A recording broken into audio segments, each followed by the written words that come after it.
Good evening. Thank you very much. Happy New Year. Welcome to 2024. And I'm glad that you can join us.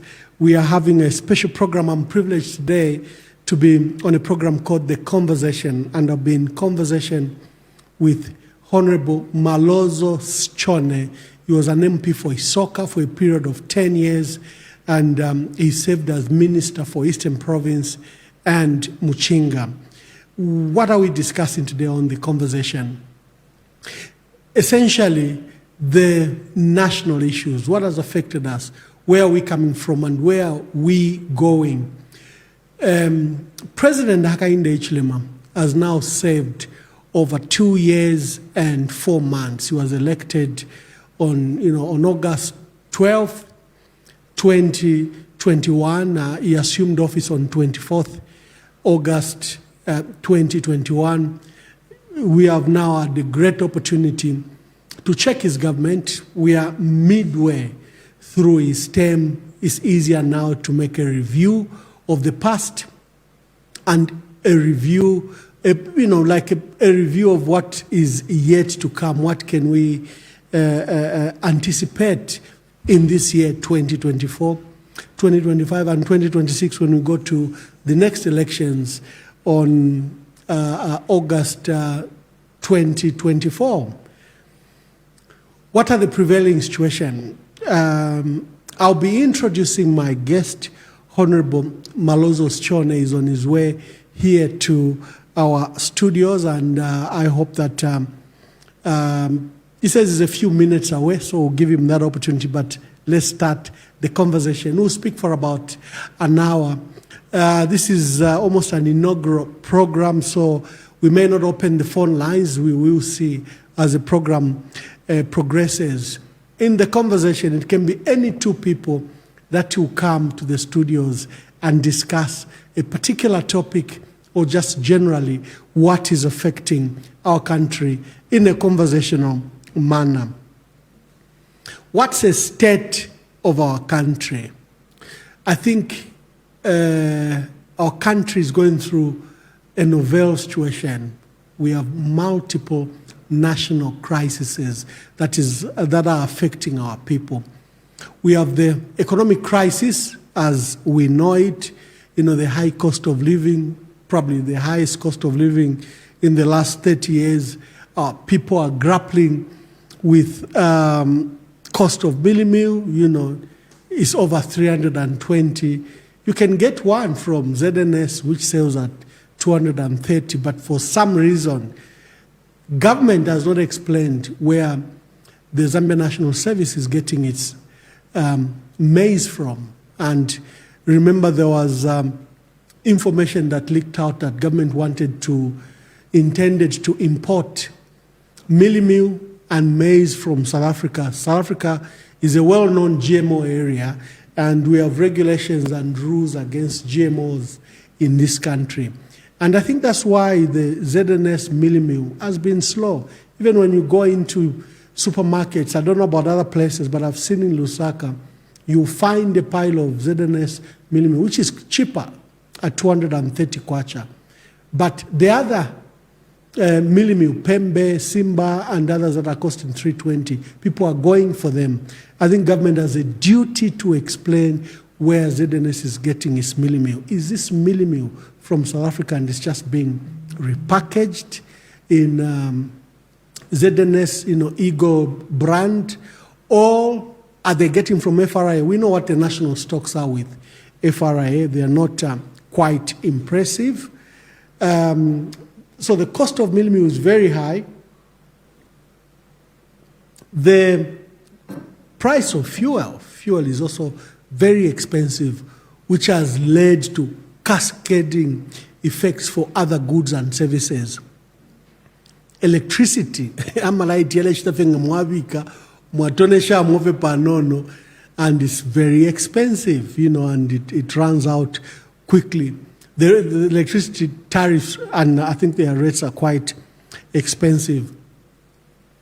We about to open schools on Monday. You heard the announcement from Ministry of Education. They've suspended the opening of primary, from early childhood schools, primary and secondary schools have been, I think, postponed the opening of the schools to 29th January. And they hope that the current cholera crisis can be stemmed, can be maybe, bring to a halt, because the outbreak is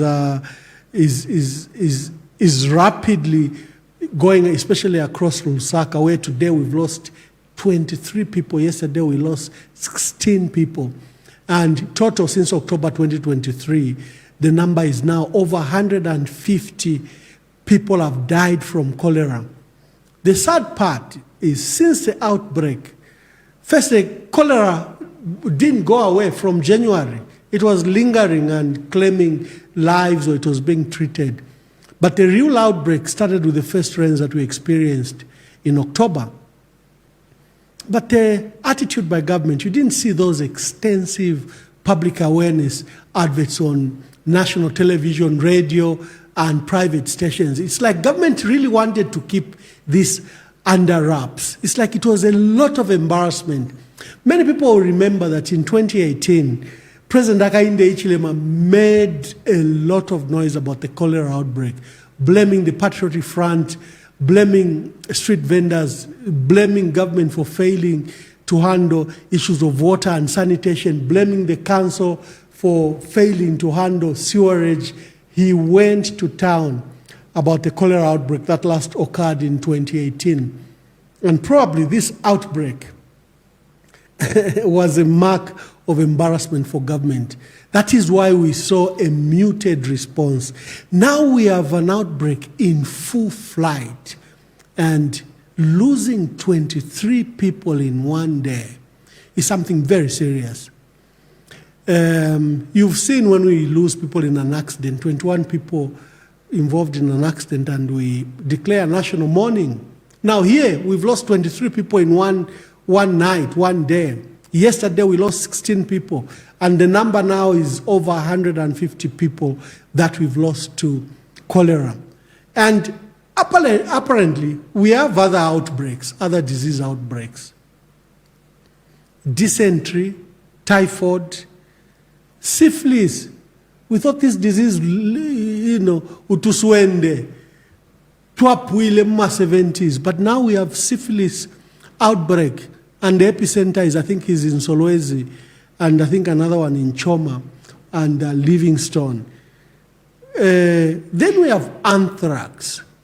Remember the one, it says, zoonotic disease that migrates from cattle, from goats, and onto human beings. We've had an anthrax outbreak since September 2023, and now we are in 2024, and the outbreak hasn't been arrested at all.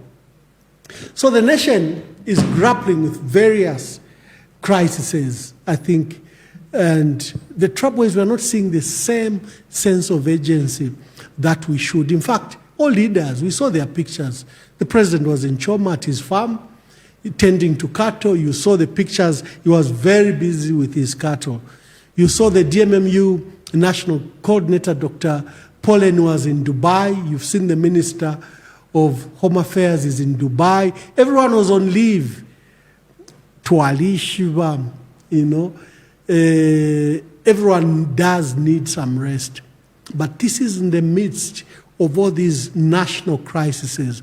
And I think our leaders must have taken a moment to commiserate with our people. Our people had the quietest Christmas and New Year holidays we've ever witnessed in many, many, many years.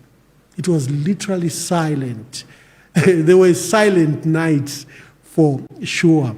But our leaders were out for their family and annual holidays. There was no postponement of the holidays despite the crises that we had and that we still have. They are coming into the crisis.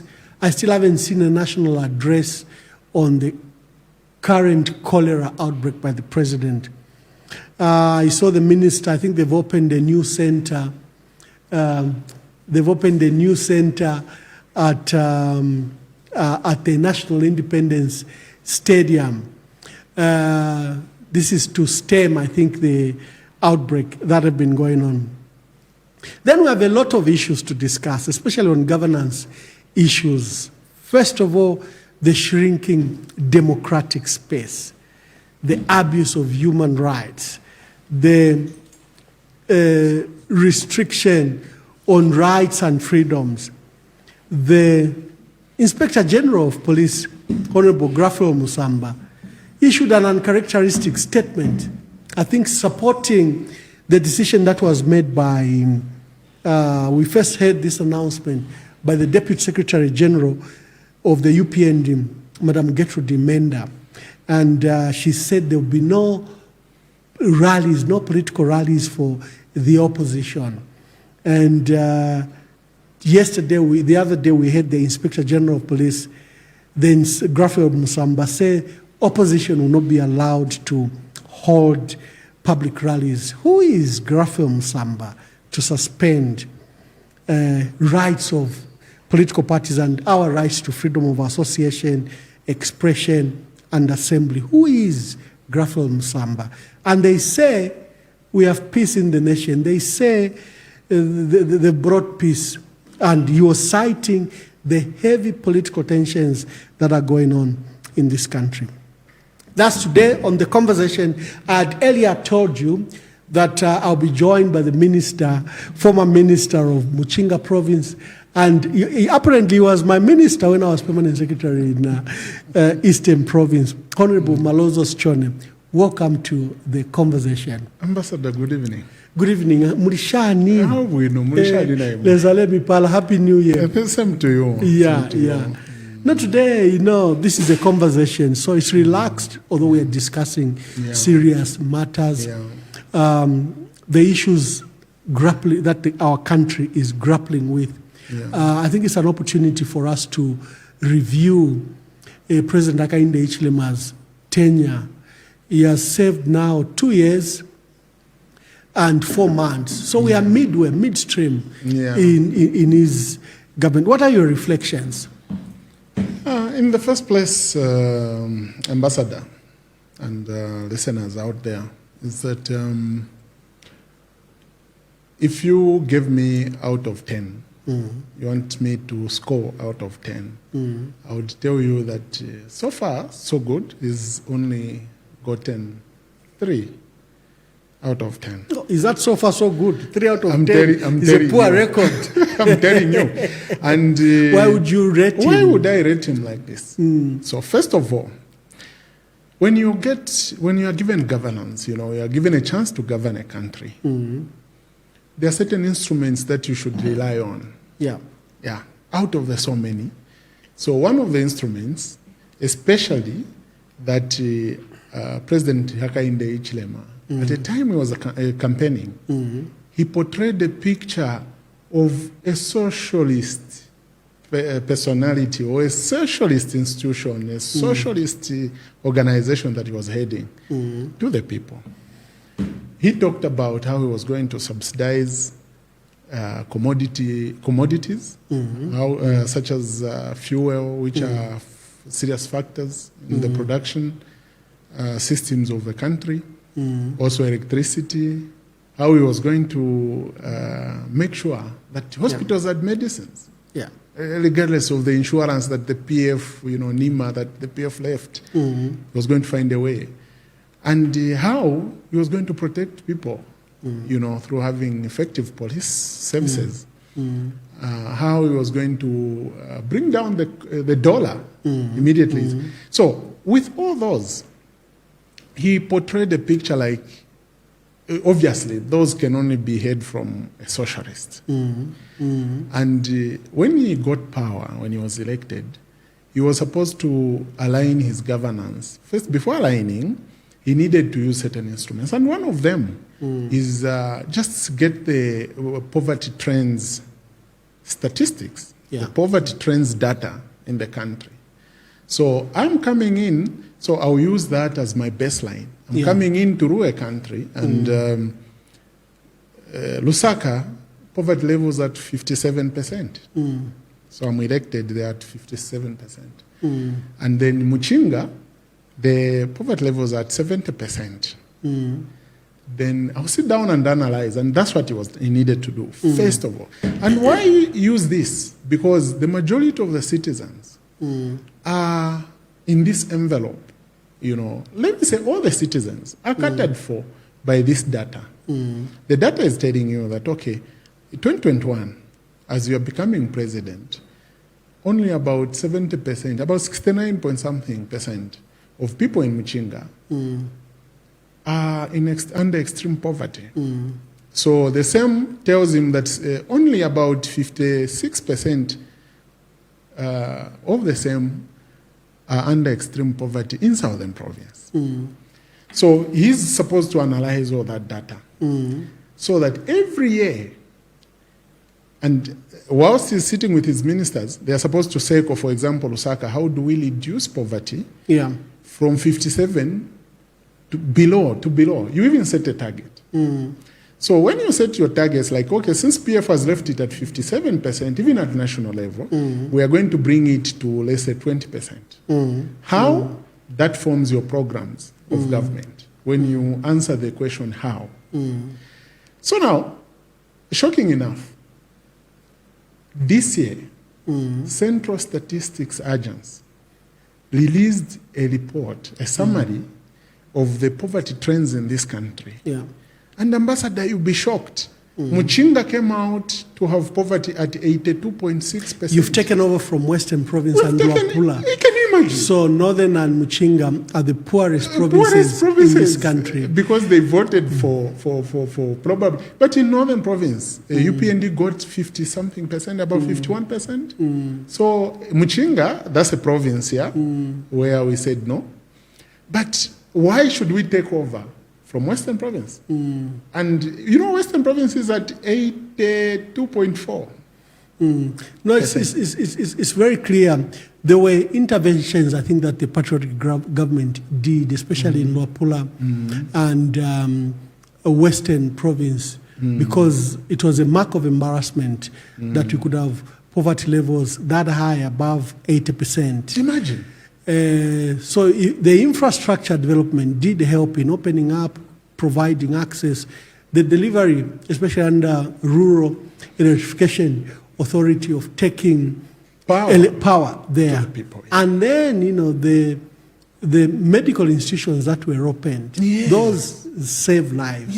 So if you look at the district hospitals, mini hospitals, health centers, the intervention you saw aggressively taken to Luapula and Western Province have paid dividend. Zafiko had to open a tea plantation which had died. The banana plantation, you know. So economic activities for Luapula were brought in, a lot. So I think government has a lot of work to do. We need to understand why, as an economic province like Northern Province and Muchinga, where they become the poorest.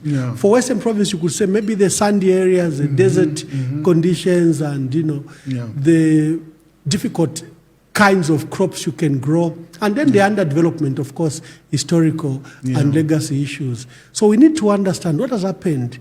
Why has Northern Province and Muchinga become the poorest? The poorest, all of a sudden. And, you know, there's a perception. Okay, before I talk about the perception, Ambassador, if you look at the national average, it has increased by almost 11%. From 2021 to 2022. Now, if you look at the trends, the poverty trends in 2023, that report will never be released, I bet. They will not. Because even this one, you know, they had to attack the guys from the agency. They said, that's a PF report. What are you trying to say? And that already takes you away from creating sustainable programs. Then the other reason is the youth unemployment situation.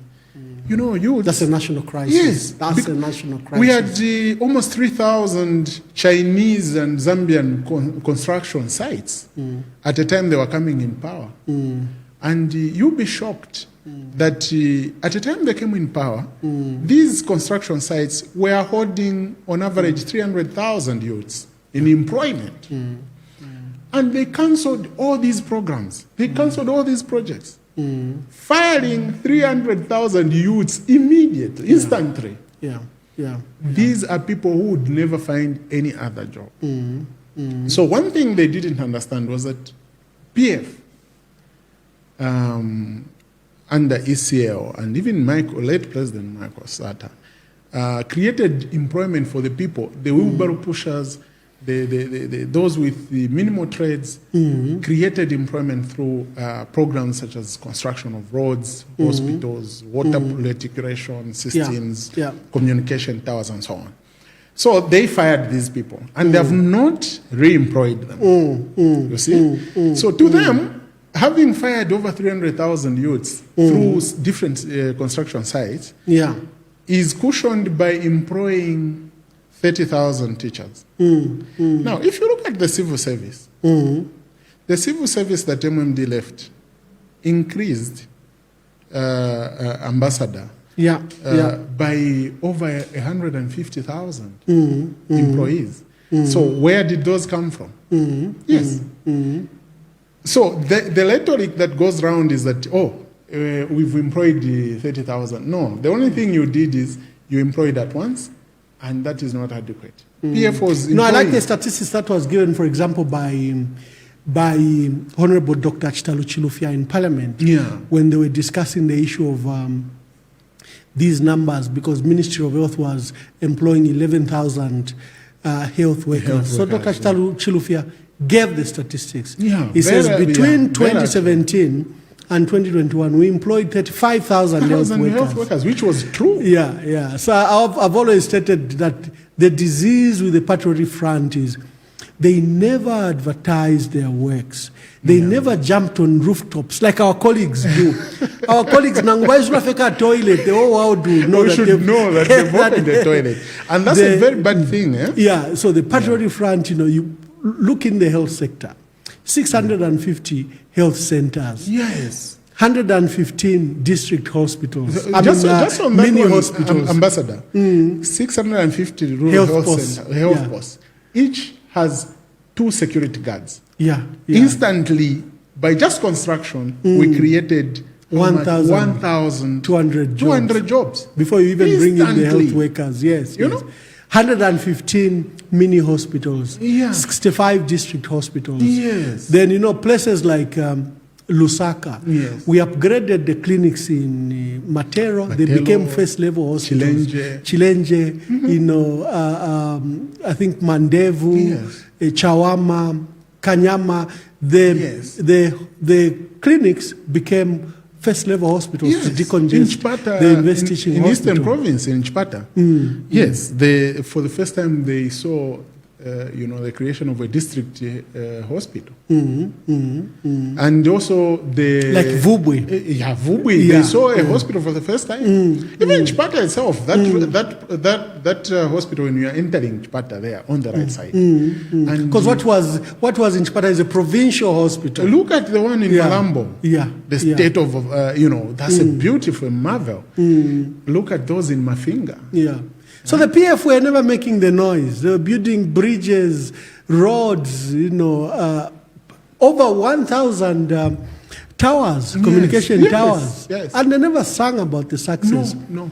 And the opposition was very good. For example, they took advantage of the cholera crisis. They took advantage of when cadres are fighting. They said cadarism, these people have brought violence. And I think it cost us so much. I think it's a lesson for all of us in the opposition. That was propaganda. But you see, Ambassador, in governance, propaganda is a tool. You don't use it from day one to the last day. No. You can't use propaganda for 60 months in office. No. You use propaganda, for example, what has happened with cholera. If they want, they can actually use propaganda. But the truth of the matter is that it's because they've failed to deliver. If you reduce poverty, and diseases like cholera, they They are related. poverty diseases. Yeah, those are poverty diseases. Even America used to have them when they were poor. Yes, yes. So those are diseases associated with poverty. And if you eliminate poverty, automatically you eliminate. But this is a government that could not even read the poverty trends report. Yeah. They told the people at the agency that this report is a PF report. They thought they were scandalizing them. Yes. Instead of using the data to improve on their policies. Can you imagine? Improve the water reticulation in Lusaka. To decongest and remove those, the drainages that are clogged during this period. To sink, all those, those pit latrines that don't need to be there and that are near Surely water Kanyama areas. should have pit latrines. Kanyama should have pit latrines.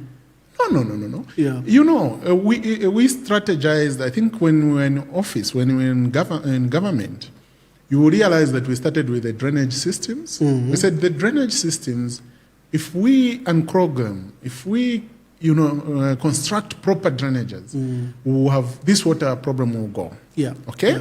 Yeah. So we started with that. Secondly, we said we should have tarmacs or tarmac roads in compounds, in Kanyama, in Ngombe. When you're driving in Ngombe, you'd be shocked. Yeah. It's a beautiful, beautiful place because of the tarmac. So after we made it accessible, the next thing, surely, was to ensure that the sanitation is controlled. Then we got out of government. So what these should have done, what UPND should have done, is simply go to a drawing table. I've seen they are putting tanks, water tanks, plastic tanks. Yeah. In Kanyama, I saw them. And those tanks will be the source of, in fact, cholera will be breeding in those tanks. Who will be cleaning those tanks? How sure are we that the water that will be taken to those tanks on a daily basis will be really clean? Because the numbers have spiked, we really need to worry about this cholera situation. This is a very serious situation. And government hasn't paid attention. Like I said, there hasn't been a national broadcast by the president on the number of lives that have been lost. In just 2 days, we've lost over 39 people. Can you imagine? We lost 16 people yesterday and today 23. Can you imagine? These are huge numbers. Can you imagine? So now, I get worried because now they are playing unsustainable politics. I overheard them saying, CDF is a game changer. What's wrong with CDF? What is wrong with CDF, Ambassador, is that one, CDF is just 4%. 4% of the national budget. Okay. So to start with, 4%. When FISIP, or the Minister of Agriculture and Livestock, have 12%. Okay? You have 4% going towards CDF, and you call it a game changer. You have over 55% going towards emoluments. Then this CDF is encompassing everything. You see, at some point, World Bank and IMF had to caution PF whilst in government that we had exceeded the recommended percentage in terms of resource allocation from the budget towards infrastructure projects. It went up to 36%. So this is why people are saying we can't see the impact because the PF, we used to see what they used to do because it was 36% of the national budget. Programs and projects, that was the amount. Then them is 4%. They've thrown infrastructure project to PPPs, and I think this will be like it's like an indirect tax on our people for the new roads that they've finished, like the Chililabombwe, Chingola Chililabombwe Kasumbalesa road. Look at the toll fees, and then they are revising the toll fees. So yes, PPP projects are good, but they're direct tax to the user immediately, and it's like an added if cost. You ask me, but on CDF, Honorable John, my criticism has been that we shouldn't abandon decentralization policy. No. Because the purpose of having a mayor elected, the purpose of having a council chairperson elected, is that we want a democratic government at local level who should then receive these resources. An executive government. Yes, an executive government at local level. Yes. Plan for them, then run that government, develop that province, develop that district. Yes. In fact, that's why the councils were given engineers and planners beside the elected officials and the competent professional town clerk. Yes. Then you are supposed to give them the resources. Yes. But you can't throw CDF to the ward committee who are unelected. They're not elected. They don't have the competency. No, then they pick the programs for recommendations to the council. The council is merely now a mere implementer instead of initiating those projects and programs, having the resources. If you've seen how local government has worked, especially in places like Singapore, South Korea, where we really get this decentralization, you will see that we are supposed to provide capacity to the councils at local areas. In fact, government has been giving them support because they may not raise enough money to pay the professional staff at the council. So government does give them the equalization fund to support, especially the professional staff. Then you bring all these resources to CDF by passing the council. For me, that is my criticism. CDF is a small component in the decentralization policy. We should implement the decentralization policy, not CDF. So now, Ambassador, that is to say, when President Hakainde became president, you know, if I were in his shoes, immediately I'm sworn in, the first thing is to call for an indaba of wise people. Yes, to say, how do we approach these things?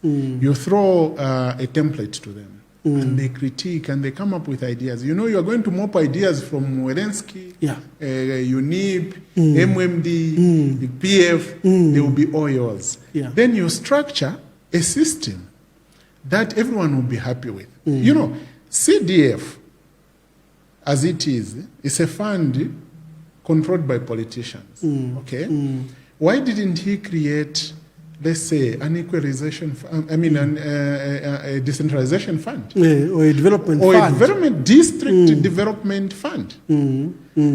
So that different heads at the district level should now hold this fund. And why did he reduce the resources from the 36% we are spending on infrastructure to 4%? Why did he do that? And he comes out to tell people even issues to do with chiefs, which are the separate budget, are now part of that. Issues to do with the police vehicles are now affecting CDF. Now they want to buy ambulances. And now ambulances. Who knows? Now you will hear armored cars. You know? So CDF, he could have increased it.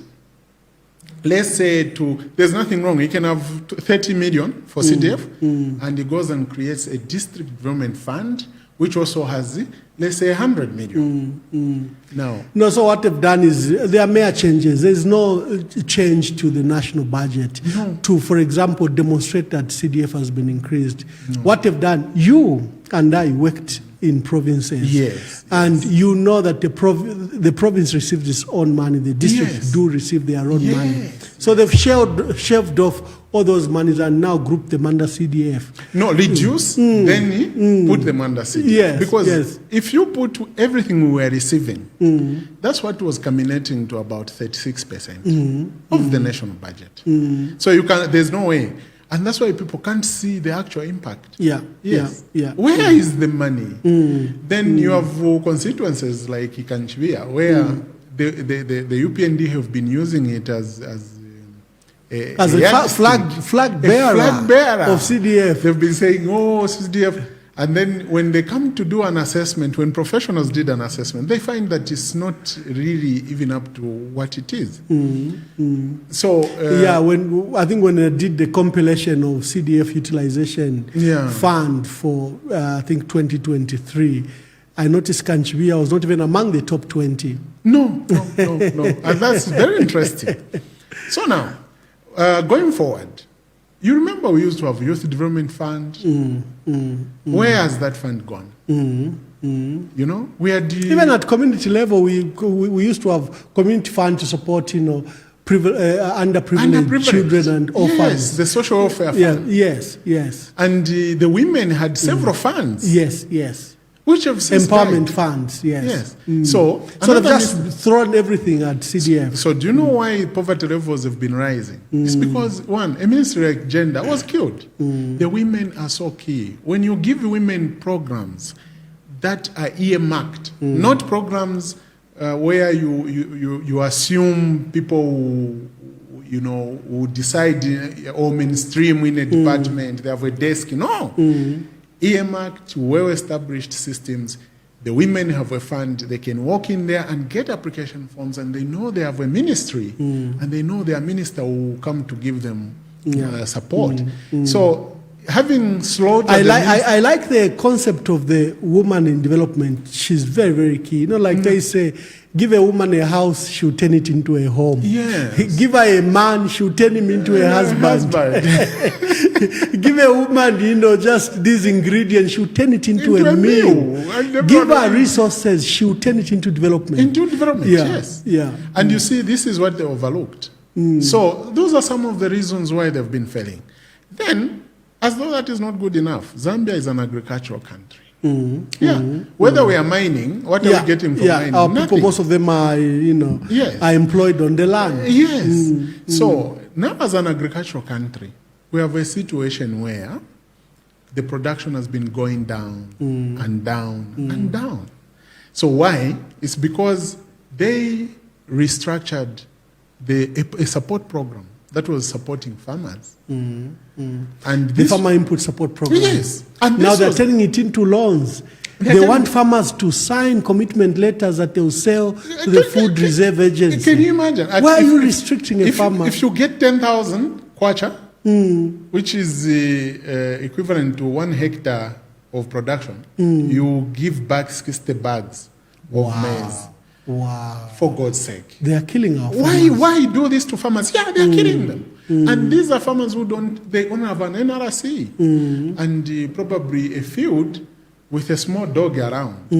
They are told they will get a 10,000, they can buy inputs. They definitely go for it. Then they will be giving them 60 bags. That you have to bring back 60 bags. But the Ministry of Agriculture know very well.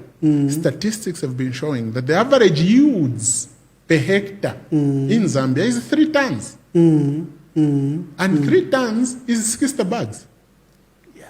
So the farmer will surrender everything they've obtained to FRA. That's it. And this 3 tons, we only get it after doing good management at that level and so on. But now look at what has happened. The rains in Muchinga came on Christmas. All this time we didn't have rains. So and it's the same picture across the country. So how are they going to even get the 60 bags? It's not it's not attainable. So the Ministry of Agriculture is a missed call. We are missing an opportunity. That's why I introduced that we have multiple national crises. If you go to hospitals, clinics, and health centers, there's no medicine. No. The president at the press conference was saying they have up to 93% stocks. I said, come on. But why is this still lying? Yeah. Why lie? I mean, this is it. So you have a crisis in the health sector. Now we have the multiple outbreaks that we've never known in many years. First, the cholera outbreak last broke out in 2018. Now we have syphilis outbreak. We have anthrax outbreaks. Then dysentery. You have typhoid. Did you see the way they managed the anthrax? Yeah. That was not going to be a national crisis. But because they couldn't just come in and cordon the areas where they first spotted the disease. They allowed the meat from southern province to be coming to Muchinga and northern. So in 2 days we had people for the first time complaining of anthrax. For the first time. Anthrax has always been there. It's a soil-borne disease. Yes, and this disease, actually, that's why you find that those people living in Chama, they know when to eat hippo meat and when not. They know when the animals in the game park usually have that kind of infestation. So They don't, and that's why we haven't been having this. Now, when you spot lady dots that the disease has actually gotten out of the cocoon, then you cordon. So immediately we should have barricaded all those 3 districts where it started from in southern province, and the meat ban both cattle movement. But look at what happened. They came and made a universal announcement, a universal decision that stop eating meat. And I'm in the meat business. The sales went to 0 the same day. And you suffered losses. Yeah, I suffered a lot of losses. Who Even does when that? you are in an area where there was no anthrax That's at the the time. thing. That's the thing. So who does that? So anyway, maybe could it be because it's job on training? But I mean, Masebo has been in the system for a long time. Yeah. What could be the problem? You know, in fact, that is what I want to dwell on as we begin to go towards the end of the program. What must be done? What could be the solution to these crises? Why is President Hakainde Hichilema failing on all fronts? Why? We haven't even discussed the issues of governance, where there is shrinking democratic space. They are trying to steal the major political party in our country and give it to a stooge. They're abusing human rights. What, in your thoughts, what do you think should be done? Ambassador. And how can we get our citizens engaged? Yes. Ambassador, you know what I realize? When God wants to, drop a man or destroy a man, he first takes off your brains. It's biblical, it's there. Londolo Lane. When God wants to, take you down, like what happened to King Nebuchadnezzar. Yes, at some point he lost his mind. So when you begin to lose your mind, you can't make effective decisions. Believe me, we have a problem here, a very big problem. First, they advocated, when we are changing the constitution, they advocated for a lean government. Do you know that the number of ministers cannot be equated to the number of managers in Zambia? Yes, Zambia has more manpower than this government. Okay? This came from the politics of, no, we need to save, we need to do what? No. Secondly, there's a crisis in the Ministry of Mines. Do you know why? Honorable Paul Kabuswe is a political scientist. His degree, his degree is in political science.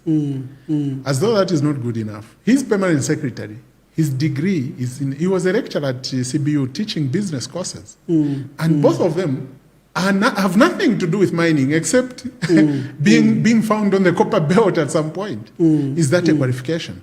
So these are some of the things that you start to see. We need to pick people on merit, marry them to their competences. That's the thing. I mean, how do you get a tailor? You get a tailor to run a butchery. I mean, you give them a butcher boy. How? Give the tailor the cloth. And I am particularly concerned in the mining sector with the decisions that were made on KCM and Mopani. On KCM, my worry is that the investor in Vedanta is a rogue investor. He was here for 20 years, didn't pay taxes, accumulated bills and loans on the assets of KCM. When government decided, because the investor was not a good citizen, corporate citizen, to get him away, this government has brought back the same investor. Can you imagine? Who has now forced them to sign even a far worse deal than the first one. The development agreement because is something else. He's refusing to pay the old debts that KCM had accumulated when Vedanta was running. And they were, I think, in excess of $1 billion. It means ZESCO, ZRA, NAPSA, will not be paid. And others will lose their money. Can this country afford for ZRA to lose $300-400 million? Can this country allow ZESCO to lose $300-400 million? Can this country allow NAPSA to lose similar money? No. That is why Honorable Paul Kabuswe will not give you the contract no matter how much we shout, give us that agreement you have between ZCC and He's Manage. hiding. It's criminal. Is he going to go It's highly out with criminal. it in 2026? Yeah, it's highly criminal.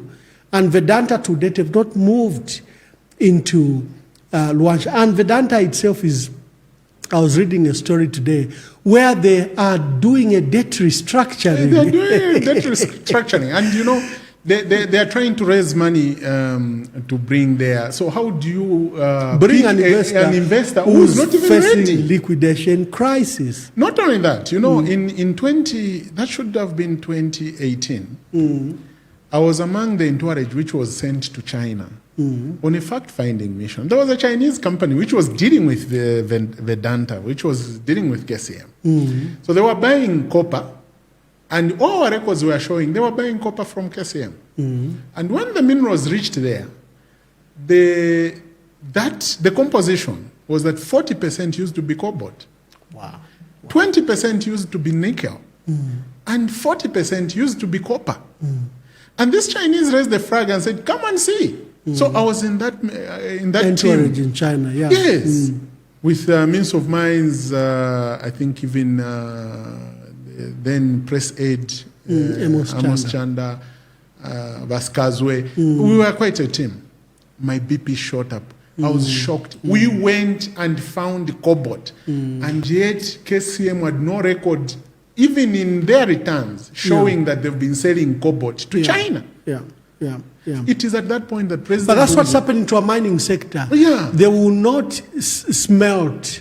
They will send concentrates. Yeah, can you imagine? That way they can hide the gold, the nickel, the copper, the cobalt. So copper is at 7,000. Then was at $7,000 a ton, and the cobalt was at 58,000. My God, Dollars it was a at ton. its highest at the time. Yes, and because it was just now being missed in electric 40% of that, and nickel was way above $30,000. So can you imagine people stealing daylight? That was the reason, one of the reasons why KCM was kicked out. Yeah. Now, we got sold because I think President Hakainde Hichilema with UPND, when they were raising funds for their campaigns, you remember there's a clip where President Isio is saying, "We had them." They were given $100,000. They said, "No, yachepa. Let me take Ponaimbi. We'll come and give you back your money." And they sold my rights, mineral rights in this country before they got in government. No, that deal doesn't make sense. So that's entanglement. And now look at what they've done. They've given a tax holiday to the mines. Okay? They are losing about $2 billion every year. Now, for them to subsidize Miu, they need just about $700 million, not $2 billion. For them to subsidize fuel, they also need not even $1 billion. So if they were collecting this money, the $2 billion they've given to their friends in the mines because they helped them when they were in the opposition, could have saved the price hikes that we've been experiencing. So now, I think the challenge here for President, why I even said he's only scored 3 out of 7. The challenge, maybe without concluding, I must also mention the issue of governance. What police are doing. First of all, does he know that police are finishing him? Oh, yeah. No, they have no idea. They are clapping. They are coming for us that are on social media. The so-called praise singers are even happy. Yes, what do you need a rally for? No need for a rally. No, but what they need to know, and our message in 2024, is that rallies we shall have. Yes. Rallies is a right. Musamba cannot stop. Let us see if Musamba is going to shoot me over my rights. It's not a criminal offense assembling there. It's not criminal. Even if we protest or we hold a rally, let us see if they are going to come and shoot us. If they are saying they are going to arrest us, time is ticking. We are remaining with 2 years and they will be out. So, tukesafuma, let them arrest us, tukesafuma. And that's a call to Zambians. The issues occurring in the Patriotic Front where a non-person held clearly an illegal conference. Can you imagine? Begins to call himself PF president. Mao's, because it's a state house, state orchestrated project, yes. And state-sponsored project. They quickly recognize him at ECZ. They kick out the leadership, our leadership in parliament, and now they even want to stop us participating in by-elections, where they are saying only those at the registrar should participate. It's funny. Even cleaning, we've recognized that there is a huge crisis. We want with to clean. cholera. They says no, registrar of societies. Oh my God. So clearly a lot of things have gone wrong in the governance sector. President Hakainde Hichilema is fostering a dictatorship. Yeah. He literally want to erase the multi-party state nature of our country. We are a democracy. In 1991, we decided would be a multi-party democracy, and he's trying to erase this Ambassador, by stealing and killing the Patriotic Front. Ambassador, the Patriotic Front project, if I were in his team as a minister or a national whatever management member, I could have told him to say, leave this project. It's that snake called Jiringaringa in Tonga. There's a snake which has two heads. So when it reaches where there's a tree and it's going around the tree, it sees the other head and thinks that's another snake. And then it's quick at biting. So it quickly goes and bites the other head, inject the venom. Thinking this head is dying, not knowing that at the end of the day it will also die. That's what this man is doing. He could have, the clever politicians we had, the Michael Satters, he told us, stop talking about MMD anymore. Go back to work. Yeah. They've elected us, we don't need to be. You remember? And what did we just saw people leaving the party, going to join PF, leaving MMD, joining PF. Eventually, the MMD was in a share to some extent. But also, what is saddening is this thing where we are seeing judges leaving. Yeah. Ambassador. No, it's a big concern where the Judicial Complaints Commission has been weaponized against the judiciary. Yeah. Their security of tenure is not guaranteed, and it's being used as a weapon to beat them in line. Can you imagine? As we begin to wind up, what would be your concluding remarks, especially relating to the economy? What shall be done? Issues of governance. What should our people do? Yeah. It's very shocking.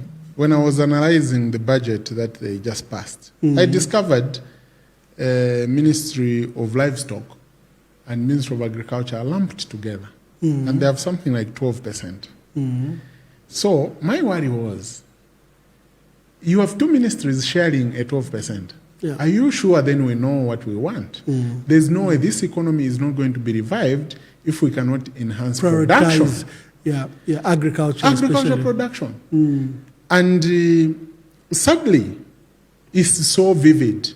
2024 is a year of hunger, coupled with bad climate, and also the food reserves were tampered with. We exported. They exported. This government exported and this thing of selling things, I don't know why the president loves the selling of things. Eventually, we have to be careful. Someone can just count our heads and ask someone so much per head and we'll be sold. Yeah. So going forward, this economy is in shambles and it will continue being so. When PF left office, copper production was at 700 tons a year. Now it's at 300 tons. And they have no plan on how to raise it. They lied to us that the tax holidays to enhance production. But that's not the case.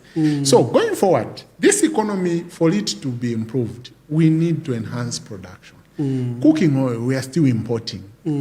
Honestly, we should be importing a vegetable oil. When we had, brought about, especially soya production, so much. Again, people were lied to. They were lied to that there will be good market for soybeans, grow soybeans. Then they grow soybeans, they are disappointed and left to suffer alone. I mean, it doesn't make sense. We should be importing machines and not some of these other things. Going forward, I don't see this economy improving because the 2023 budget is the same as the 2024 budget. Then, besides that, they only have one cycle of budget before going into elections. So 2025, I don't know, maybe will be also the same, and that will be the end. So UPND has lost time. The first, in governance, you create an impact the first 90 days of governance, the first 3 months. What we up to now they are completing in terms of infrastructure was planned the first 90 days. What we were enjoying the benefits, even the subsidies themselves, came from what we did the first few months. Yeah. Now they're remaining with 2 years. And I don't know how they're going to employ those welders. I don't know how they're going to employ those wheelbarrow pushers. I don't know how they're going to employ my young brothers, the bricklayers. If you say CDF, I mean, a project to the tune of constructing, let's say the hospital in Kalundawalo had more than 1,000 employees. We were a 1x3 classroom block employ 1,000 people. It's not possible. Yeah. So they have to revisit everything. We need a proper review. The debt restructuring, it's a mess. No, it's in a crisis. It's a mess. And all because of themselves. They included clauses which were not acceptable to the lenders. So that's why it flopped. China had about 3,000 companies in Zambia at a time PF was leaving office. Now they have they're about 70, 60 something or so that are still functional. How would you eliminate a very important partner like China? Yeah. So all these things are telling us that this. So I'm not seeing hope in 2024. No, I can't lie to people. I'm seeing a further rise in poverty. For Mchinga, it's likely to be from 82 to maybe 85, God forbid, but they are going to play around the figures. There's this tradition of manipulating figures. You saw it in the Auditor General's report. Yeah. Yes, CDF data there was manipulated. The FISIP was not there. The data was not there. But are they telling us that they did not audit CDF? They did not audit FISIP? The problem doesn't go away. But also to achieve and like that, we say, you can't do propaganda with the economy. No, because our people will feel it's 1 + 1. Yeah, our people will feel it. Yes. Honorable Malozo Schone, former minister of Muchinga province and my minister in Eastern province, and former member of parliament for 10 years for Isoka. Sure. You did a good job, by the way. No, thank you. Yeah, thank you for joining me in conversation today. It was an inaugural program. For our viewers, we're discussing the multiple national crises that the country is going through. Economic crisis, now to these disease outbreaks that we have, and just the social crises that our country are facing. Thank you for joining us, and we'll see you next time. Thank you. Thank you so much. Thank you.